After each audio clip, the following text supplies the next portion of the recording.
Olá, meus queridos! Sejam muito bem-vindos a mais um vídeo. Vamos à notícia. E taca-lhe mais imposto nas costas do povo. IOF e mais algumas coisas. Vem conferir essa notícia aqui comigo. Lula e Mota discutem impasse sobre IOF e MP de Fernando Haddad. Em meio a divergências entre executivo e legislativo sobre alterações no Imposto sobre Operações Financeiras, IOF, o presidente Luiz Inácio Lula da Silva recebeu o presidente da Câmara dos Deputados, Hugo Mota, republicanos, no Palácio da Alvorada neste sábado. O encontro, que durou cerca de 2 horas, teve como foco a medida provisória MP do ministro da Fazenda, Fernando Haddad. O texto busca compensar a revogação parcial do aumento do IOF, por meio do reajuste de outros tributos. A pressão aumentou no Congresso depois da publicação da MP Fiscal, na quarta-feira 11. Hugo Mota agendou para a próxima segunda-feira, 16, a votação do pedido de urgência para o projeto de decreto legislativo que pretende anular o decreto do governo sobre IOF, ou seja, hoje. O movimento se intensificou depois da insatisfação de parte da base aliada com mudanças como a taxação de investimentos antes isentos, a exemplo de LCI e LCA. Participaram da conversa a ministra da Secretaria de Relações Institucionais, Gleisi Hoffmann, e o ministro da Casa Civil, Rui Costa. A reunião, que não constou na agenda oficial do presidente, ocorre em cenário de crescentes críticas parlamentares e resistência à AMP. O anúncio das medidas ocorreu depois de uma reunião no domingo 8, entre o governo e líderes partidários, na residência oficial da Câmara. Na ocasião, Mota tratou o encontro como uma reunião histórica, mas dias depois afirmou que não foi eleito para servir ao projeto político de ninguém. Mesmo diante das críticas, Haddad procurou diminuir tensões e disse que as reações indicam prudência. O governo realizou ajustes com flexibilizações para a previdência privada e redução das taxas relacionadas ao risco sacado, para atender parte das demandas da Câmara. O novo decreto pode resultar em arrecadação de 6 bilhões a 7 bilhões em 2025. No Senado, lideranças manifestaram preocupação especialmente com a tributação de LCI e LCA, que agora serão taxadas em 5% no imposto de renda. Houve, porém, apoio parcial ao aumento da CSLL para fintechs e à taxação de apostas esportivas. Mas sabe como é que a Haddad realmente está em relação a... E teve gente que fez o L que não tá nada felizinha com isso. Lembra desse carinha aqui? De do Vigor? Pois bem. Vamos lá. O Brasil já está entre os países que mais taxam, isso é fato. Inclusive, em 2024, veio do levantamento e mostra que o imposto do Brasil ele representa 33% do seu PIB. Então, assim, é para fora mesmo. E entre os países do G20, o Brasil está liderando no ranking. E aí você fala assim, mas Gil, o que é que tem? Porque como se não bastasse, até agora, é imposto em cima de imposto, em cima de imposto, tem mais um.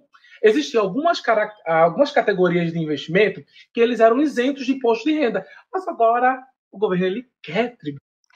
Os petistas juravam que o governo do amor seria amor pela sua pessoa. Definitivamente, eu acho que vocês se fazem, né? Porque, olha, avisados foram. Há muitos anos, desde o início. Mas, vocês preferem fingir que é coisa na nossa cabeça, né? Tá aí. Tá, certo? Que é a LCI, a LCA e alguns outros. Aí você pergunta, mas isso não vai me afetar não, Zil. É imposto sobre quem faz investimento, dane-se quem faz investimento. Dane-se, vai te afetar sim. E quando tu for lá comprar a tua feira, a tua cesta básica, teu bolsinho vai sentir. Entendesse? Agora imagina a indignação. Tem uma indignação de uma pessoa que juntou um ano todinho, um mês todinho, um dinheirinho para poder investir. E aí chega quando vai pegar esse dinheiro para investir, vai ter que pagar imposto em cima dos investimentos. Minha gente, desculpa. Desculpa, agora sim, me deixa chateado. Agora sim, isso é fato que para o governo é maravilhoso, que a XP fez o levantamento e mostra que aproximadamente 18 milhões, né, bilhões, 18 bilhões, vai ser colocado nos cofres públicos. Isso é maravilhoso, que a gente fala de redistribuição de renda. Para aqueles que falam, os países de primeiro mundo têm impostos altíssimos. De fato, eles têm impostos altíssimos, só que vai ver a segurança nesses países de primeiro mundo, vai ver a educação, vai ver a alimentação no bolso desses países, vai ver como é que é a educação, no dia a dia, as pessoas, vai ver a renda familiar, o salário mínimo desses países. É totalmente diferente do que acontece no Brasil. Por exemplo, no Canadá, Alemanha, são países que, se não me engano, têm impostos altíssimos, de fato. Mas por que você acha que são considerados países de primeiro mundo? Porque a educação é de qualidade, o atendimento na saúde é de qualidade, a compra dos alimentos, das coisas, assim, é de qualidade, os preços são baixíssimos. Nos Estados Unidos mesmo, os preços são baixíssimos. Inclusive lá, as pessoas falam, mas o negócio de saúde é alto. Meu bem, as pessoas ganham bem lá, mesmo as pessoas pobres, as pessoas que têm o salário mínimo abaixo de outras pessoas, ainda assim têm o salário mínimo excelente. Pra você ter noção, por exemplo, nos Estados Unidos, pessoas às vezes compram imóveis, compram coisas para casa e não gostam, elas simplesmente deixam lá, tipo, na calçada. E tipo, são às vezes imóveis novos, novinhos, que a pessoa não gosta, só que ao invés de ela vender, às vezes ela pega e deixa lá na calçada. Novos, geladeira, sofá, micro-ondas, o que quer que seja. Televisão. Sabe aquelas televisões que aqui custam uma fortuna, 20 mil? Lá custam o quê? $500, $1.000, só que assim, é diferente do que é pra gente aqui, que enquanto uma televisão, um carro custa uma fortuna. Lá pra eles é super barato. Lá eles têm esse costume, às vezes, de deixar algumas coisas na calçada, e quem quer que seja que passe por lá consegue pegar e consegue levar pra casa. Eu acompanho alguns canais brasileiros que têm parentes nos Estados Unidos, que moram lá, que arrumaram a casa inteira assim, pegando assim, das calçadas dos outros, do lixo dos outros, mas não são imóveis estragados, são imóveis novos, bonitos, de qualidade. Eu não sei como é que é em outros países do primeiro mundo, mas eu sei que lá é assim porque eu já vi vídeos. Mas eu também sei porque eu acompanho vídeos de pessoas brasileiras de outros países. E, de fato, apesar dos impostos serem altos, só que lá a qualidade de vida das pessoas canadenses, alemães, ou pessoas em países de primeiro mundo é totalmente diferente. Na Suíça mesmo, por exemplo, tem impostos altos? Tem. Só que a qualidade de vida deles é excelente. Por isso que vocês falam como país de primeiro mundo, não por causa do imposto altíssimo, mas porque os impostos lá são realmente revertidos para o bem da sociedade.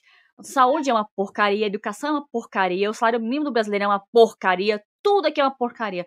Tudo que é oferecido para o brasileiro é uma porcaria.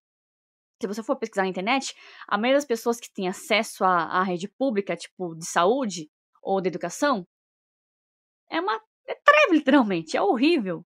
Então, antes de você dizer, país de primeiro mundo também tem impostos altíssimos, sim, eles têm. Só que lá, os impostos realmente são colocados em favor da sociedade, não em favor do bolso dos políticos, como acontece aqui no Brasil. Então, aqui, os nossos impostos são colocados literalmente no bolso dos políticos. Nos países de primeiro mundo, não. Eles realmente são colocados a favor da população, para melhorar tudo que a população tem direito de ter melhor. Essa é a diferença petista. Políticas públicas, eu entendo. Só que, gente, o Brasil precisa de tanta arrecadação assim. Tá tão desesperado assim por arrecadação. E tem que ser do povo que está pagando. A gente precisa de políticas públicas que consigam resolver o nosso problema sem ser colocar dívida de volta para a população, que tem que ficar pagando pelas contas que é para ser do governo. E eu sei que é um problema. Estou falando assim, nossa, são ineficientes. Não. A gente sabe que existem dívidas, precisam ser pagas. Só que isso, gente, cabe também numa gestão eficiente, porque a eficiência também é você conseguir trabalhar com pouco e fazer muito, entendeu? E assim, de verdade, assim, eu fico revoltado. Só para lembrar que o governo anterior fechou em superávit, contas azuis. E os cálculos que foram feitos desde que Lula tomou posse, as contas estão fechando em vermelho. É só vocês pesquisarem no Google, vocês vão encontrar dados oficiais, tá, petista? Quero saber de vocês o que é que vocês acham, porque essa é a minha visão como especialista. E aqui é a matéria. O economista e influenciador Gilberto Nogueira, hoje do Vigor, criticou o novo pacote tributário apresentado pelo Ministério da Fazenda, Fernando Haddad, ministro no caso. Em vídeo publicado em seu perfil no Instagram, Gil demonstrou insatisfação com a proposta que prevê a criação de uma alíquota de 5% sobre investimentos em letras de crédito imobiliário LCI e do agronegócio LCA, instrumentos que até então eram isentos de tributação. A medida integra o plano de ajuste fiscal do governo federal e substitui o aumento de imposto sobre operações financeiras, IOF, anteriormente cogitado pela equipe econômica. No vídeo, Gil alertou que a nova cobrança não afeta apenas investidores, mas terá impactos no consumo e no cotidiano da população. Você que aguarda o dinheiro em um ano inteiro para investir, agora vai ter que pagar imposto sobre isso. E mesmo quem não investe vai sentir no bolso, na hora de comprar a cesta básica, disse. Ele também questionou a necessidade de mais arrecadação. O Brasil está tão desesperado por dinheiro a ponto de onerar ainda mais o povo, afirmou. O economista defendeu que alternativas serão buscadas sem transferir o peso fiscal aos contribuintes. Precisamos de políticas públicas que resolvam os desafios do país sem jogar a conta nas costas de quem já paga tanto, declarou. Gil criticou também o que chamou de imposto sobre imposto, sugerindo que a lógica tributária atual sobrecarga a população. Pois é.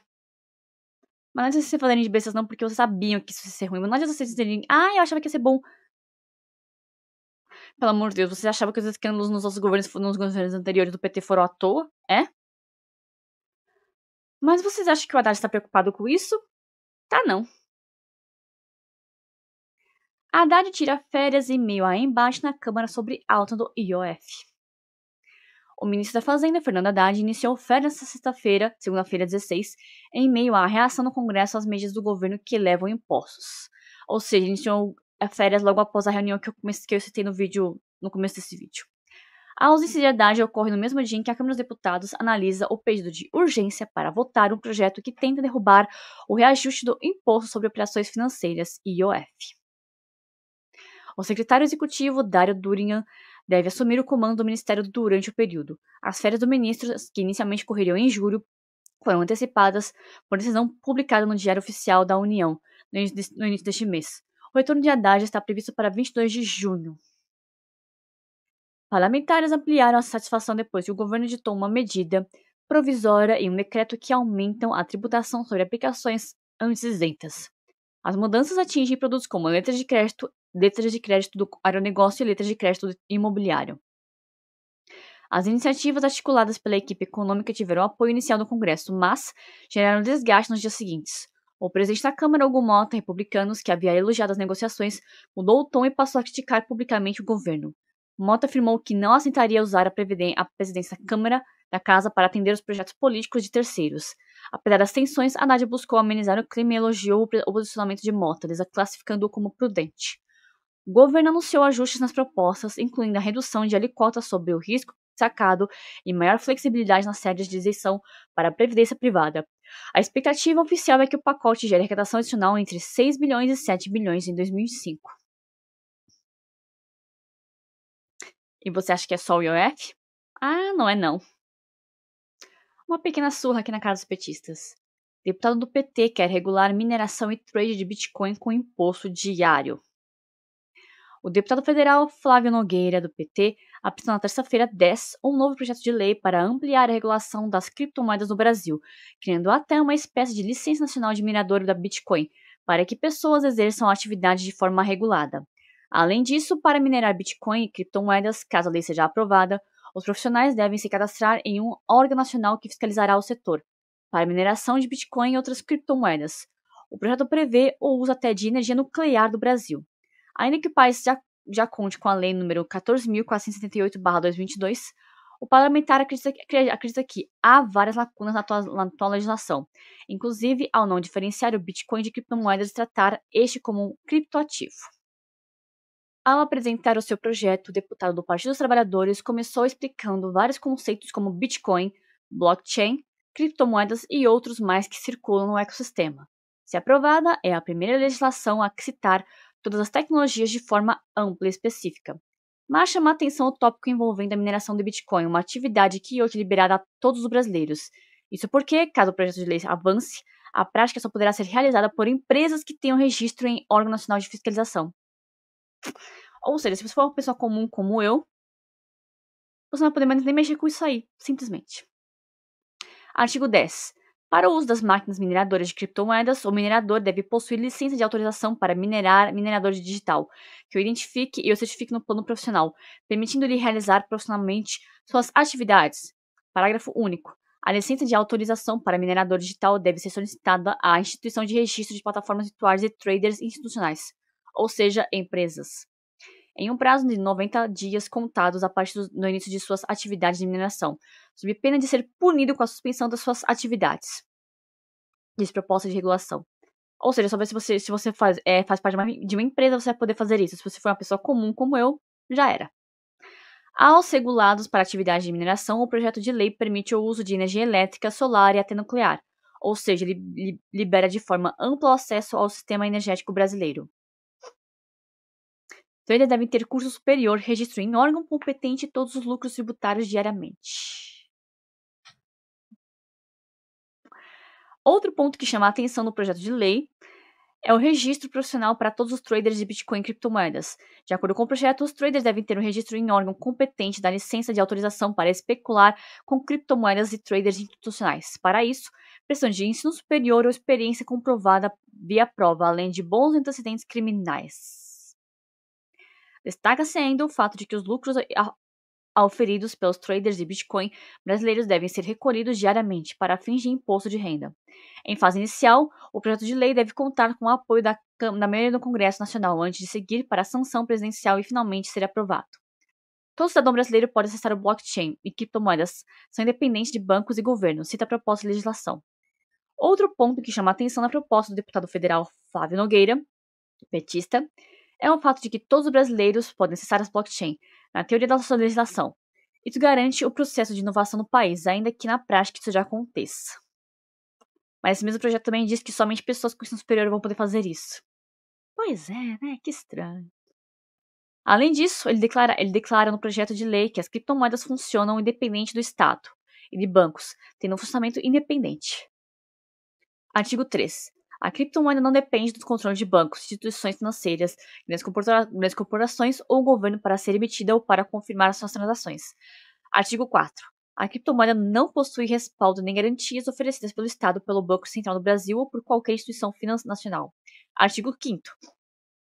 A criptomoeda não é dinheiro nem moeda, nem tenha curso legal na República Federativa do Brasil. Artigo 6º. O Bitcoin é independente de terceiros, de bancos, de grandes corporações ou de governo para movimentar-se e funcionar em transações financeiras. Artigo 7º. O Bitcoin é gerenciado por uma rede de usuários que valida as transações e mantém a integridade do sistema. Dizem alguns dos primeiros artigos da proposta. Pois é. Como eu sempre digo, é o amor, é o governo do amor. Amor ao seu bolso, petista, ao seu bolso, pessoa de bem. Claro, né? Mas e vocês, meus caros, o que vocês acharam disso? Deixe a sua opinião aqui abaixo nos comentários e não se esqueça, curta esse vídeo, compartilhe esse vídeo aqui nas suas redes sociais e inscreva-se aqui no canal caso você não seja inscrito e ative as notificações para receber mais vídeos como esse aqui. Obrigado por você ver esse vídeo aqui até o final, fique com Deus e até o próximo vídeo, se assim o Senhor permitir.